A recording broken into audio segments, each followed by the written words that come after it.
नमस्कार, सुप्रभात. असं म्हणतात कुठल्याही गोष्टीची सुरुवात गणपती बाप्पाच्या आशीर्वादाने केली तर त्या गोष्टीत यश हे नक्की असतं. सकाळी सकाळी आम्ही सगळेजण छान आवरून निघालो आहे गणपती बाप्पाच्या दर्शनाला. अर्थात आमच्या लग्नाची पहिली पत्रिका ठेवायला आणि बाप्पाचे आशीर्वाद घ्यायला. तिथे पोहोचलो आणि आज लक इतकं छान होतं की गर्दीही जास्त नव्हती. गाड्यांची तर अजिबात नाही. मग छान पूजेची थाळी घेतली आणि मग काय दर्शनाला गेलो. छान दर्शन घेतलं, पत्रिका ठेवली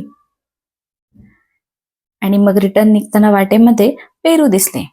पण ते काय आम्हाला पटले नाही, म्हणून न घेता तसंच आम्ही निघालो नाश्ता करायला. खूप भूक लागली होती, नाश्ता केला आणि मग घरी आलो. एवढं सगळं करूनही आम्ही रात्री परत क्रिकेट खेळायला गेलो. का?